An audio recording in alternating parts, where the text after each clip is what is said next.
Well, first of all,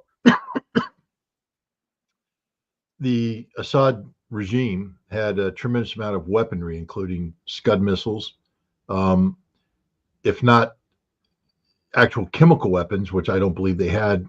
They had the retained infrastructure capable of producing chemical weapons and the know-how, etc., and other strategic military assets that Israel doesn't want to fall in the hands of whatever is happening in Syria today. So they're destroying the totality of Syria's the military infrastructure, Scud missile storage facilities, military production facilities, scientific research facilities. This is basically the equivalent of a strategic air campaign being waged against Syria, the goal of which is to eliminate any ability of whatever emerges as the new governing system in Syria to possess strategic capacity similar to that which Assad had. Do you find it right now? It seems that in southern Lebanon they're advancing as well. What's going on? Are they gonna? They're trying to disconnect the line of equipment from Iran to Hezbollah, and right now in the southern Lebanon, do you find it that the situation is going to escalate, or the situation is different from what we've seen so far? Well, I mean, there's no doubt that Israel, they're not trying to disconnect Lebanon from Iran. They have disconnected, or Lebanon, it has been disconnected. Whether or not Israel, played a major role in this was by accident. I know we'll probably get into this, but nobody predicted this. Nobody thought that the Assad regime would collapse like a house of cards. So we can't speak of an Israeli plan. Israel is in reactive mode right now. Things have happened, and Israel is now saying, how can we exploit what has happened to our advantage? This is why we see the Israelis advancing out of the Golan Heights and the Qanatra, and now they're advancing towards Damascus because they want to be able to put pressure on whatever is governing in Damascus to understand that there can be no hostile intent towards Israel. They're also, I think, taking advantage of the fact that Hezbollah is in a state of shock right now. I mean, they literally just lost the umbilical cord of life with Iran. And Hezbollah is uncertain about how much it can press its defenses. And so we may see Israel attempt to find out, what is Hezbollah's new red line. And I think that's what we're seeing, probing in the south to find out, is Hezbollah willing to, draw the line and fight here, make this a fight, or is Hezbollah going to withdraw to a new red line? And I think Israel is trying to feel that out. Iranians today were talking about that they're going to provide Hezbollah with weapons. They don't have any sort of problem because they have been prepared for this time and for this sort of problems that they're having right now. What else do they have as an alternative for Hezbollah? Well, they can't deliver weapons by ground because that no longer exists. They can't deliver by air. Israel has threatened to shoot down Iranian aircraft. They may have thought that they had an arrangement with Russia where they could land aircraft at the Russian air bases and then deliver the weapons south. I don't know. First of all, Iran has a plan. They have thought. Iran never had a plan for the collapse of Bashar al-Assad. Nobody had a plan for the collapse of Bashar al-Assad. Iran may have had a plan for, difficulties in, maybe the Kurds shutting down Abu Kamal on the border, maybe unrest in the Homs area, but nobody had a plan for this. So this is just Iran saying things right now. They would have to supply by sea. I think we're looking at a completely different geopolitical picture. I think we're also looking at a new reality for Hezbollah. when you take Syria out of the equation, Syria has been the long time linchpin between, connecting Lebanon with Iran. They provided strategic depth, the whole thing, and that's gone. Is Lebanon going to, to resupply Hezbollah by sea?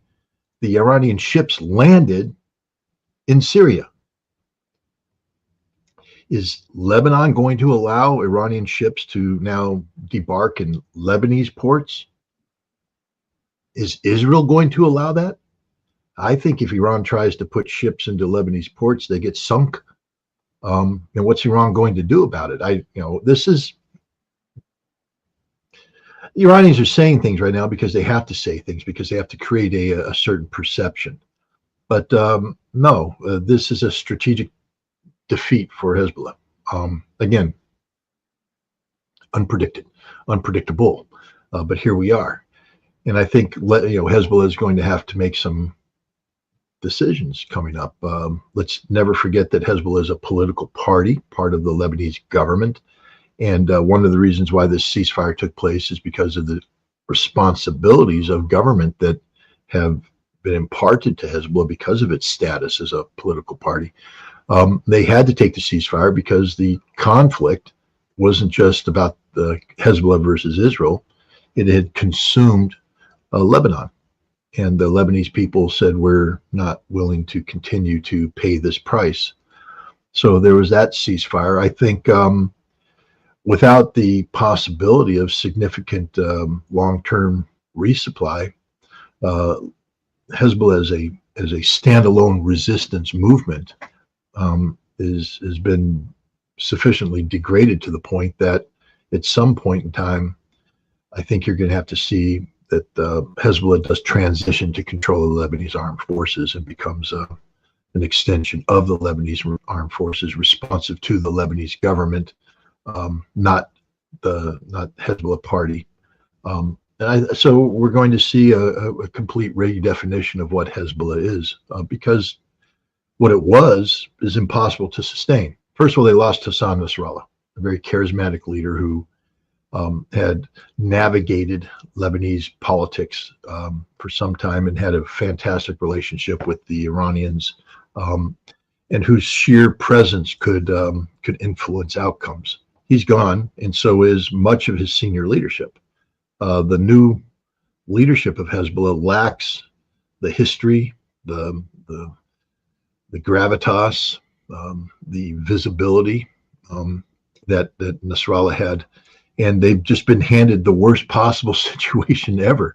So I think right now, both Iran and Hezbollah are desperately trying to chart what this means in the way forward. And I would also say this, that there appears to be a political, I'm not going to call it a crisis, but there is political differences of a strategic nature unfolding inside Iran between the president and the Iranian Revolutionary Guard Corps. And this defeat that's happened right now in Syria, and the problems that are manifested for Hezbollah are going to require strategic thinking. Is Iran prepared to engage not just Israel, but the collective West over the issue of Hezbollah? Is this going to be an existential issue for Iran, where they will throw the total weight of their military power behind it? Or is Iran going to have to readjust and redefine itself? And I think that the president of Iran has a very strong hand right now for, readjusting, cutting your losses, redefining a relationship with Hezbollah that isn't based upon Hezbollah being the cornerstone of an axis of resistance. And I think you're going to see some outreach to the West. And I think Iran's nuclear program is going to be put on the table. And much of it reimagined so that they can improve relations with the West. And this will put this moderate government in fundamental odds with the conservatives who thought that they had the upper hand. I mean, under Raisi, this was a totally different Iran, but this new moderate president has always said he wanted to do outreach to the West. He was open to that. This conflict made it very difficult, but the collapse of the Assad regime now provides a window of opportunity.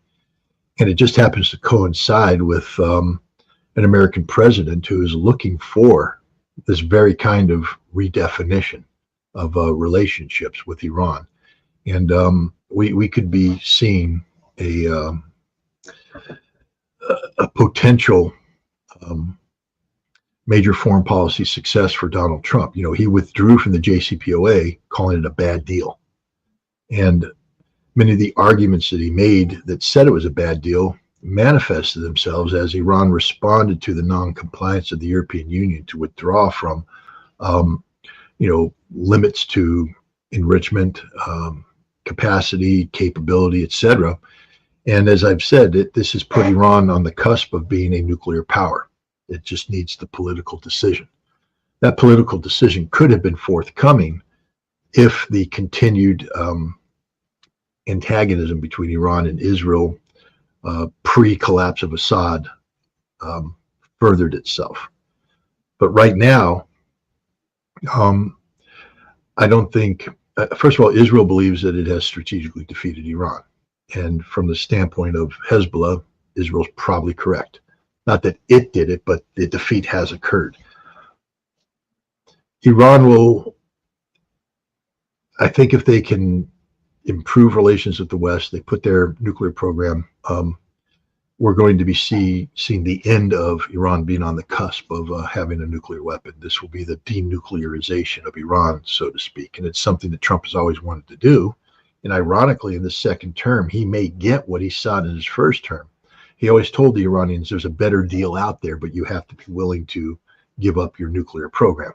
And Iran was never willing to do that. But now, given the new realities that exist, Iran. Now, there's a lot of, I know there's Iranians watching this right now who are, Ritter's crazy. Guys, I'm not saying what I want. I'm telling you what the facts are. If the president of Iran's a traitor, that's because you believe what he's doing is wrong, but he's doing it. Zarif is a traitor. That's because you disagree with the posture that Zarif has taken, but it doesn't mean that he hasn't taken it. The fact that I'm pointing out that these things are happening is not a vote for or against. It's a statement of fact. Whether you like it or not is irrelevant. It's happening. It's real. And we are looking at a domestic political crisis inside Iran where the hard right, which thought that they were, dominating, and they were under Raisi. The way that they were shaping this conflict with Israel was, with the axis of resistance, supporting Hamas, Hezbollah, Ansarallah. They were there. The collapse of Assad has changed the entire calculus. And even before the collapse of Assad, the fact that Hezbollah had been fought to a stalemate when everybody believed that Hezbollah wouldn't be that, but the death of Nasrallah, the decapitation of Hezbollah leadership, and the brutal attack by Israel on the people of Lebanon, which caused the Lebanese government to weigh in with Hezbollah, stymied what Iran was trying to achieve there. And now the collapse of Assad has totally thrown Iran into disarray. And this president may be given the green light. People say, well, why would they do that?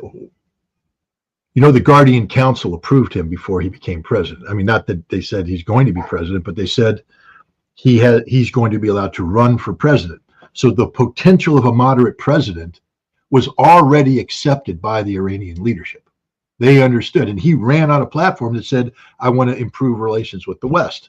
So it's not as though he's doing something he hasn't said.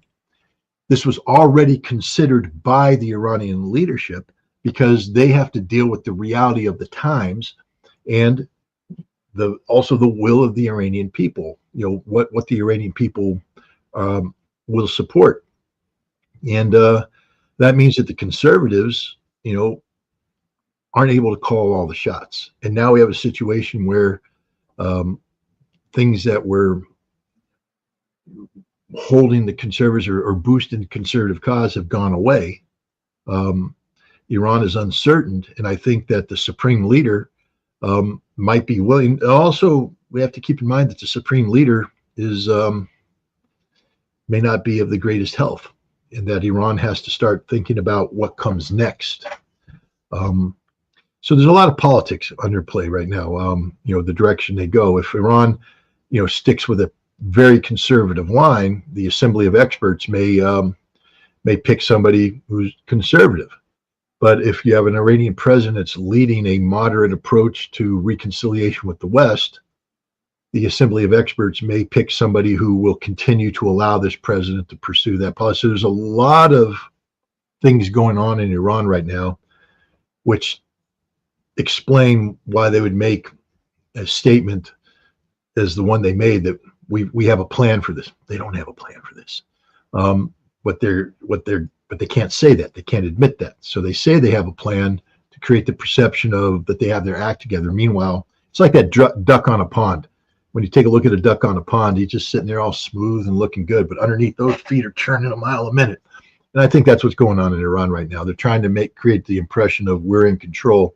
They're in control of nothing. I'm not saying they're about to collapse, but I'm saying there's a lot of uncertainties, debate, discussion that's taking place right now. And one of the big uncertainties is, what is the real position of Donald Trump? He's surrounded himself with these very pro-Israeli people, and many in Israel believe they should go for the kill. And it's been the policy of the United States since time immemorial to seek regime change in Iran. But Trump did say in the lead up to the campaign that he's not interested in regime change in Iran, that he's looking to, get Iran back into the global economy and lift sanctions. This is the best opportunity for that to manifest itself. Whether you agree with it or not, it's a different question. I'm just saying if that's a policy objective that Trump wants, it's a policy objective now that's the potential is being discussed in Iran. So there is the potential for a deal. With the picture that you're giving us, Scott, about Hezbollah, Iran, we know the main reason that Iran is supporting Hezbollah and the axis of resistance is the situation in Palestine. What would happen to Palestine if Iran goes to that direction? Because the situation is so dire right now. Israelis would attack southern Lebanon again. If Iran doesn't react to what has happened so far in Syria and right now in Lebanon, what would be the next step for them, in your opinion? For Gazans, let's talk about Palestinians as well. The path to Palestinian statehood was always going to be very difficult. And the path that was chosen by Sinwar when he attacked Israel on October 7th led the Palestinian state down the most difficult of paths. But it was the one that had the greatest chance of success, but that success hinges on the strategic defeat of Israel, especially the current government, which has said absolutely no to Palestinian statehood. So Sinwar committed in full. And while the situation is tragic, etc., it looked like prior to the collapse of Assad that they were on the path towards creating the conditions for a Palestinian state, because Israel was in a bind. We were looking at the potential collapse of the Netanyahu government, imminent collapse, and the reality that Israel, in order to survive in a world where they have been strategically defeated, to get investments would have to make the adjustments necessary to allow for a Palestinian state. So hope sprung eternal. Well, the collapse of Syria changes everything. Israel right now is claiming strategic victory. Netanyahu has got, we've talked about this. I said everything Netanyahu is doing in terms of the policies weren't about what's good for Israel, but what's good for Netanyahu, that the only way he survives politically is to sell himself as the savior of Israel. He just did that. Now he's taking credit for other people's work, but he literally went up to the border of the Golan and said, I'm the savior of Israel. I saved you. I defeated Iran. I have done this. I have done that. The dude's politically untouchable right now. He saved Israel. That's his statement. And now we have, I always said it didn't matter how many pro-Zionist, pro-Israeli people Trump surrounded himself with and his administration came in. If Israel is dying, the Trump administration would be on hospice. Well, Lazarus has risen from the dead. Israel isn't dying. They're not on hospice. And now you're going to see Netanyahu government. And remember, Trump likes strong people. Trump had disdain for Netanyahu when he thought Netanyahu's losing, weak. Trump is like, well, you're losing, you're weak. We're going to get rid of you, put somebody else in and save it. But now Netanyahu is saying, I'm the savior of Israel. I fought this fight. We have emerged. And you have a Trump administration that has put Israel first and foremost. And now they're dealing with a resurgent Israel. There will never be a Palestinian state if this continues, because they committed too much. Gaza was put on the table. Now we're going to see all those lunatic Israelis that talked about seafront property in Gaza. It's going to happen. Because who now is backing Palestine? Hezbollah's out of that business. Iran's out of that business. No one's backing Palestine. The West Bank is going to be cleared. Gaza, northern Gaza is going to be cleared. There's going to be a humanitarian crisis in the south, and people are going to have to, and now that the Israelis are so strong, they're going to have their way. People are going to be compelled because Trump's coming in. He's going to tell people, you got to take them. Got to take them. Got to take the Gazans. They're going to depopulate Gaza. They're going to depopulate the West Bank. And that's the end of Palestine, which is, again, I'm headed out to Tampa next week to speak with the Arab community. And it's not going to be a comfortable conversation because many of the people there who say that they're pro-Palestinian are cheering the death or the demise of Assad. But you understand now there will never be a Palestinian homeland, ever. You've killed it. Your desire to get rid of Assad has killed Palestine, destroyed it. Because now no one can tell me how we're going to get from A to Z now.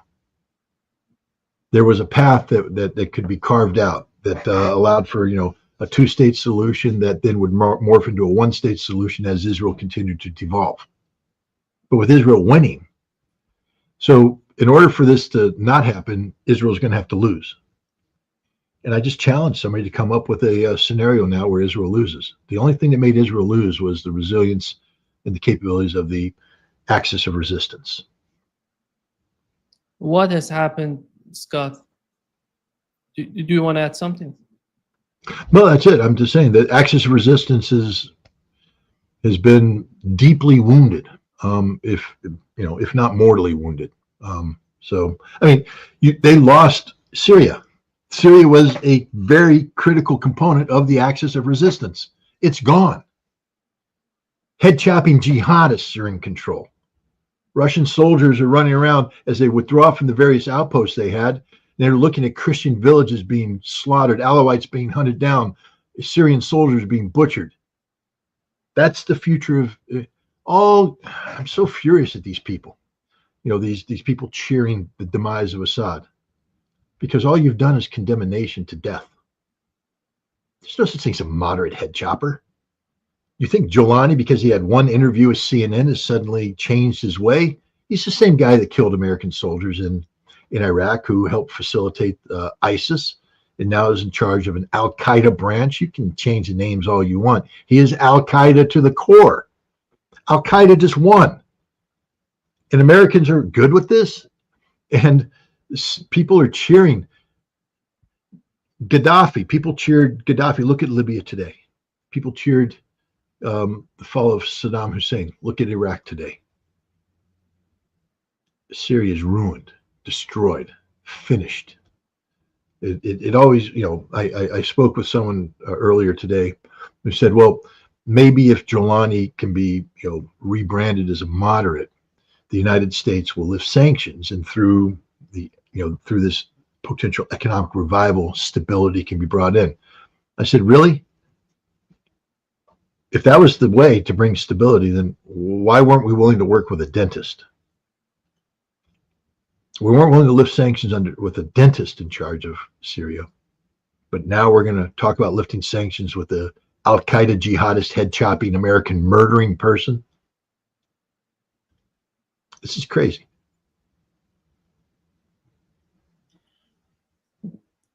The situation is unbelievable, Scott, in Syria.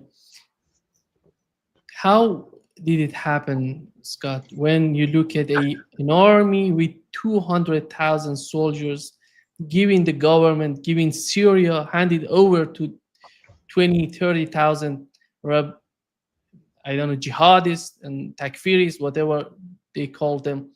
How did it happen?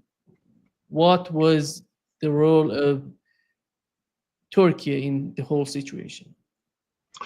Well, again, let's stop pretending that Erdogan's a genius, that Putin's horrible, and the Iranians are horrible. And let's focus on how this happened. Because we know a couple things. We know that when Bashar al-Assad took over in 2000, he inherited a Syria that was fundamentally corrupt. Fundamentally corrupt. His father, long-serving dictator, president, had come in as a revolutionary, but had turned into a dictator. The revolutionaries that were with him, the Baathists and such, became a ruling class. Whether they were military or they were civilian, the governors, the generals, they all lived in mansions, and they lived off of the fruits of the nation. They had stopped being good for Syria. When Bashar al-Assad took over, one of the first things he did was to shut down the corruption coming out of Lebanon. Yeah, there was a general, there was a whole command structure, and all it was a giant black market exercise about enrichment. And he shut it down, and he alienated a large part of that which he needs to survive. The Ba'athist Party, the generals came to him and said, "You can't do this. This is what we do here. You can't do this." And so what he said is he's going to embark on a system of reform and begin the systematic reform of Syria. And he had resistance from everywhere, but he said, "I'm committed to do this." And he started. Never really had a chance. A couple years into it, you get a drought. 2006 devastates the Syrian countryside. Agriculture is brought to its knees. Villages are abandoned. People come to the city. The Syrian government didn't have a plan for them. And a lot of people blame Bashar Assad for this. But the fact is, the system I just remind people, he inherited a corrupt system of government. Everybody's blaming him. He was a dentist. That's all he wanted to be, is a dentist. He never wanted to be president. He wasn't prepared to be president. He hadn't been groomed to be president. His older brother was supposed to be president. He dies in a car accident, and now he's president. He doesn't have the relationships with the military. He doesn't have the relationships with the governors. He's just a president. And so he's trying to do things, but he doesn't have support of the system. Erdogan, during this time, is treating him as an older, Erdogan is the older brother to a younger brother, inviting him on vacations. They meet together. Erdogan's talking him through the need for reform. But then this horrible drought comes in, that now there's even more pressure on Assad. And we the United States come in and we examine it and we say, we're going to take advantage of this. Do you remember Jared Cohen, the name Jared Cohen? Jared Cohen was a guy who traveled the Middle East, wrote a book about digital democracy and how the power of the internet, how social media can be used. Because, Al-Qaeda people of a certain age are the same as Americans. All they want is good internet access and the ability to get on Facebook. oversimplification, but that was his thing, that digital democracy was the thing. So Jared Cohen and others went into Syria to start putting Facebook and other things. But the CIA and the State Department used this to create opportunities to create local community groups that we then educated on how to use the tools of the trade, digital cameras, internet connectivity, satellite phones, putting things on social media, Facebook, Twitter, etc. And so we're in there doing that, setting the conditions for a rapid transformation of the society in the opportunity to overthrow Assad. In 2011, through the Arab Spring, this was supposed to happen. I've written about this. We tried it in Iran. We tried it in Egypt. In Iran, it failed. In Egypt, it actually succeeded. And then we tried to roll it into Syria, and it almost worked. But the government of Assad, they still had enough, pride and loyalty. They still believed in what they were fighting for. Still, people believed in Assad at that time, believed in the potential of him, and they began to resist. But it wasn't pretty. If you take a look at the fighting, Syria lost almost all of its territory. The government was left to Damascus and a couple areas around that.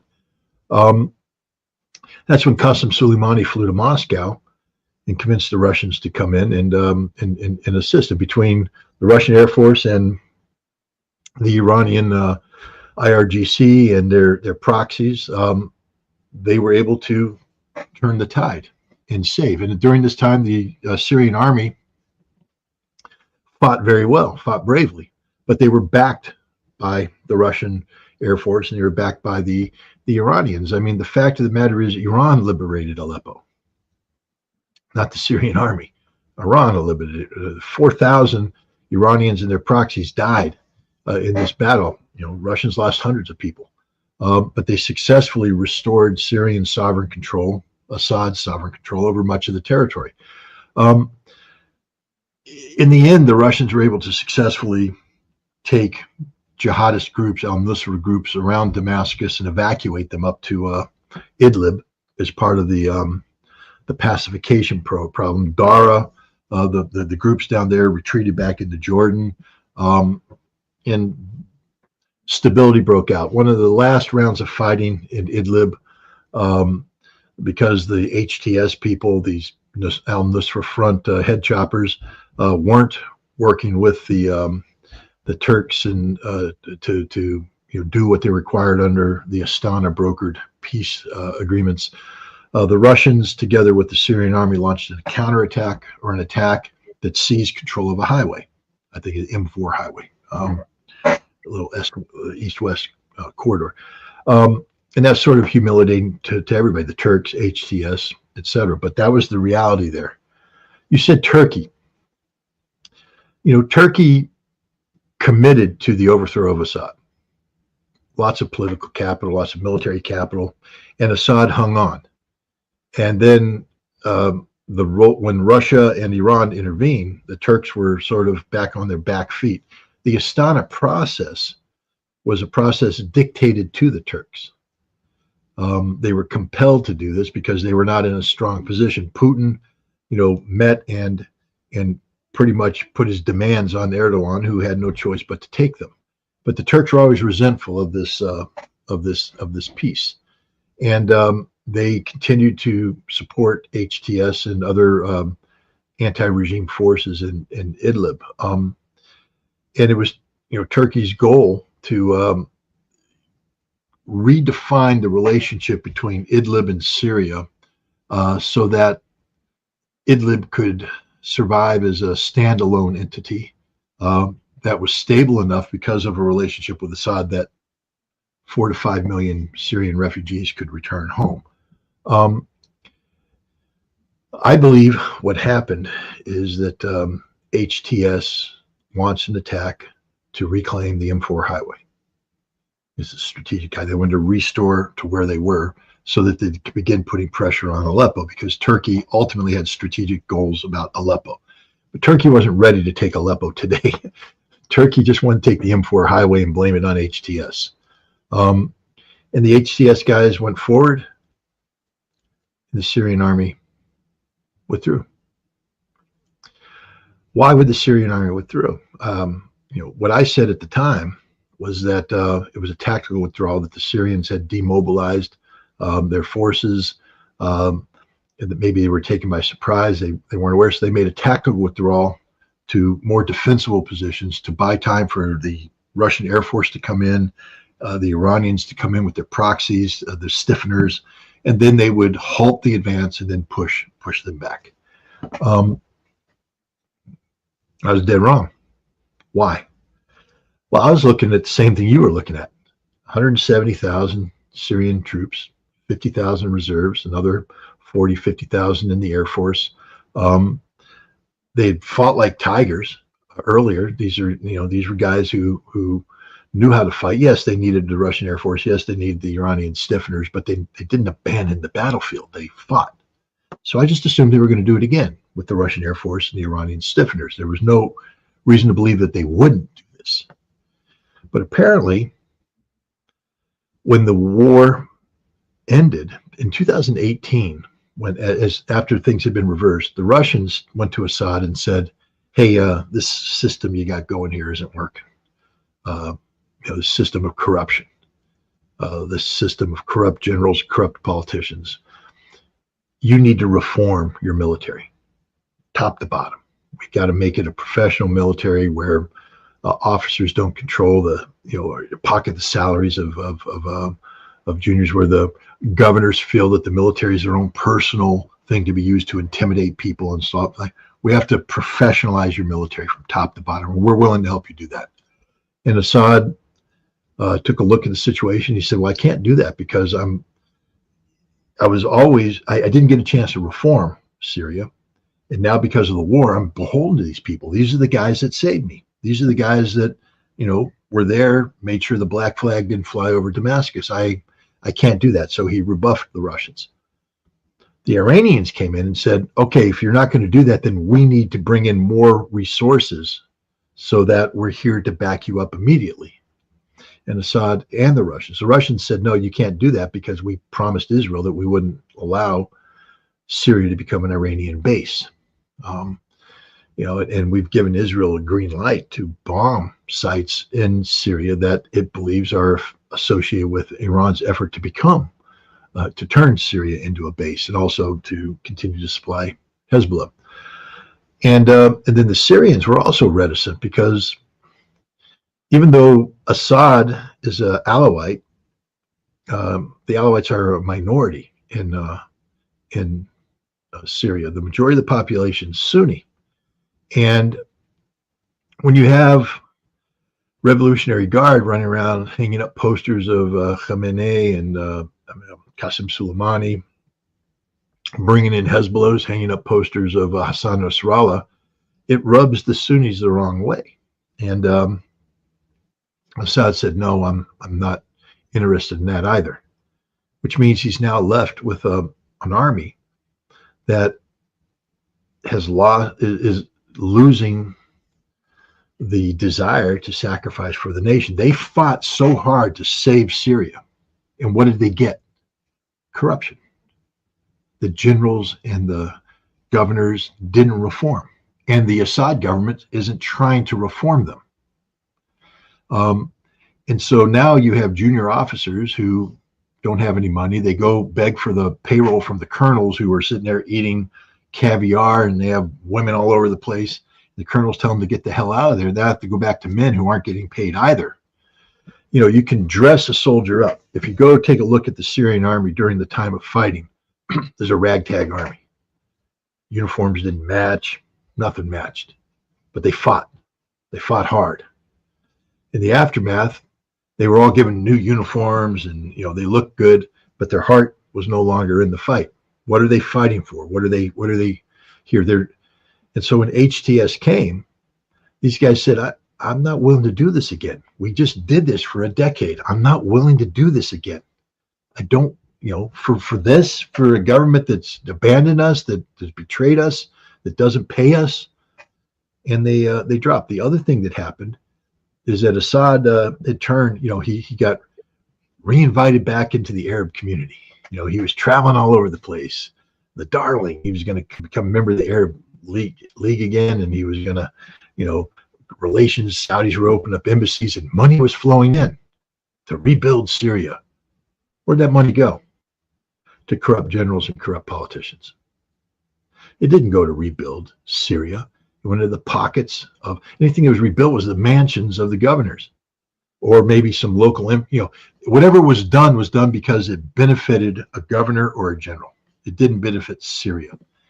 And I also believe that, foreign intelligence, services who monitor this understood that there were people in Syria now that identified more with money and wealth than they did with the Syrian nation. And I think as the Saudis and the Omanis and the Qataris and the United Arab Emirates start bringing in their money, intelligence services who have connectivity with all of these governments were using them to identify people who were corrupt, who could be bought off. And then they went and they bought off certain people at in critical positions. And so as the Syrian army starts withdrawing, not fighting, falling back, when decisions needed to be made, they weren't made, which meant further withdrawals happened. HTS, they just wouldn't take M4 highway. And they took it, they went, what happens? They got a phone call from these sleeper cells in Aleppo saying, hey, we're sort of wandering around downtown Aleppo and nobody's doing anything. So they went into Aleppo. Next thing you know, they own Aleppo. They're going, well, that was easy. What else can we get? And they get on and they push forward, and the Syrian army just keeps falling back, not fighting, falling back, not fighting. And that was it. At some point in time, everybody just said, screw it, we're not fighting. We're not going to die for Assad anymore. We're not going to die for this guy. And they quit. And that's how Jolani ended up in Damascus in charge. The biggest proof positive that this was not a planned outcome is that Jolani's in charge. Turkey right now, they have the what used to call the Free Syrian Army. It's now the National Army of Syria or something like that. The Syrian National Army. They have a government in exile. A whole bunch of fat Syrian former politicians who sit in Turkey and eat baklava and kebab and pontificate.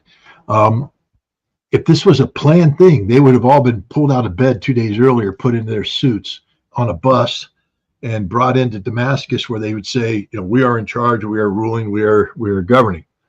They're still off on vacation wherever they're at. Jolani rolls in, and he said, yeah, we're going to have an interim government. There's all other head choppers from HTS. He went up and got the HTS governing authority, and he's bringing them down.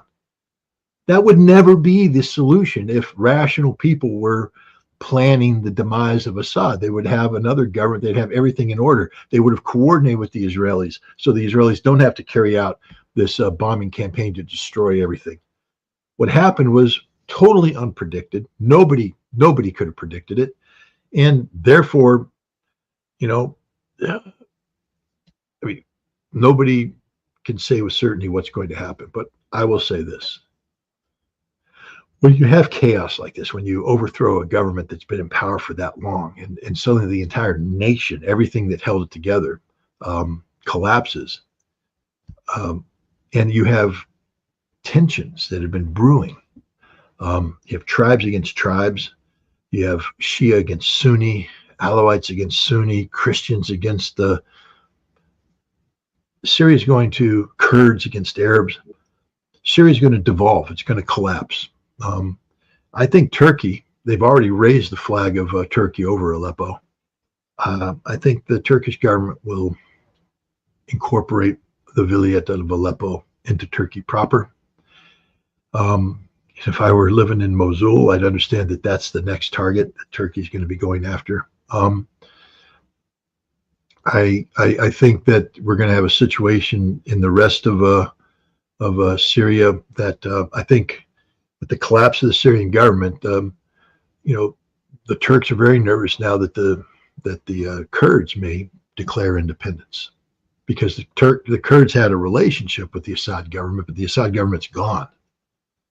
And the Kurds aren't going to join up with HTS head choppers. And so there's a real risk from the Turkish perspective that there will be an independent Kurdistan. They'll just say, and if the Turks carve Aleppo out, and once the dismemberment of Syria begins, there's the real chance that there will be an independent Kurdistan. And that's why the Turks are trying to secure their border region. So if there's going to be an independent Kurdistan, there will be a buffer zone between it and Turkey. But Syria is being reimagined right now. But like I said, this wasn't predicted, so everybody's just reacting. There will be a lot of violence, and I'm afraid that Syria is going to end up being more like Libya. Just total chaos, divided country fighting amongst itself. Who's Turkey in the eyes of Iranians and Russians right now? Are they considering Turkey as what they've done, as they have been betraying these two countries, Iran and Russia? Iran and Russia know what happened in Astana. Okay, Turkey didn't go to Astana as an equal partner. Turkey went to Astana because it was losing in Syria. And Russia and Iran imposed a solution on Turkey. So the Russians know damn well that Turkey was never happy with the Astana process. And what's playing out here, I think Russia's saying, well, it's Turkey basically getting to where Turkey always wanted to get. So the idea that Turkey betrayed anybody is absurd. Turkey felt that it had been an unjust solution had been imposed on it, and Turkey is now taking advantage of a situation. How can you say Turkey betrayed? Turkey was always arming HTS. Was always arming HTS. This isn't a master plan. Turkey's reacting like everybody's reacting. It's just that Turkey was better positioned to react more decisively. As big as Russia is, it's far away. The Russian troops in Syria are very isolated. The Turks are right on their border, interior lines of communication. They can do a lot of things. Russia's not going to stand up to Turkey militarily there. The only reason why Russia could stand up before is that they were there at the invitation of Bashar al-Assad, which changes everything, by the way. Now, what is the legal justification for the continuation of a Russian presence in Syria? They were there at the invitation of the Syrian government of Bashar al-Assad. That government no longer exists. So what is Russia to do? So far, it looks like Russia's going to make a bid to keep their naval base there and the air base there, but that's not a guaranteed outcome. And if you get a Syrian government that says, no, the Russians have to go, then the Russians have to go. Because Russia doesn't have the ability right now to project sufficient power. They are tied down in a conflict in Ukraine. They don't have the ability nor the desire to do that. So I think we have to stop talking about Turkish betrayal. And we have to start talking about the fact that the Assad regime was so corrupt and so disliked, hated even, that nobody was willing to fight and die for it. And as a result, a power vacuum has been created. And it just so happened that Turkey is in a better position to exploit this new power vacuum than either Russia or Iran. But the reason that I'm talking about Turkey is because what would be the role for the people in Palestine, in Gaza, in the West Bank? Because at the end of the day, what does it mean? What does Turkey mean for the Muslim world? Well, I wouldn't want to conflate Palestine with the Muslim world. Because Palestine never meant anything to anybody. Nobody wants a Palestine except the Palestinians. The Axis of Resistance was arguing for that, but they've been defeated. Does Turkey want a Palestine? I think Turkey was compelled by circumstances to say they wanted a Palestine, But I think Turkey right now is more focused on getting Aleppo than they are about backing the Palestinian people. There is no pathway to a Palestinian state right now. None. It's gone. And again, for all the Palestinians out there dancing in the street saying, yay, but screw you. You're dead. And how can you expect people like me and others to sit there and say, I now want to support a free Palestine? You know, when you're dancing in the streets because of Assad, you know, that's a betrayal of Arab betraying Arab. And so then you get upset when the Arabs betray you. There is no Palestinian. There's no pathway to Palestine. It doesn't make me happy. I've fought for them. I articulate in favor of them. I would love there to be a Palestine. But with Assad gone, there will be no Palestine. There's no pathway to it, because the only thing that brought you to a Palestinian state, to have a Palestinian state, you need the strategic defeat of Israel. That's the only way. Sinwar started something. Nasrallah helped sustain it. Iran was backing it, and that was the strategic defeat of Israel. And it looked like they were there. Today, it's a completely different geopolitical reality. It's the strategic defeat of Iran in the region. Netanyahu now has more political relevance than he's ever had. He has said he always said, I am the savior of Israel. And everybody laughed at him as he lost in Gaza, lost against the Houthi, lost against Hezbollah. Nobody's laughing today. He's the savior of Israel. Israel won. And it's over for Gaza now. Who sustains them? Trump's coming in. You know, the Biden administration was beginning to show a little bit of pushback. Trump said, kill more, do more, be harder. That's the new president of the United States coming in. And now with the axis of resistance defeated, there's nothing to stand up to this. I always thought that Trump would come in and his team would have to serve as, you know, hospice for Israel, a defeated Israel that couldn't recover. It's a different situation, right? There's no guaranteed outcomes. It doesn't mean that, you know, Israel's guaranteed to succeed. And hell, we don't know what happens the next day. But right now, as things stand, I wouldn't put any money on the potential of a Palestinian state to emerge from this current reality. How is it going to influence the relationship between Iran and Russia? You talk about Iranians are now in a position that maybe the current president of Iran, Pezeshkian, would be happy to talk with the West. How about doubling down and going toward the East and being much more connected with Russia? That wasn't his thing. That was Raisi's thing. Raisi was the one that negotiated Iran going into BRICS.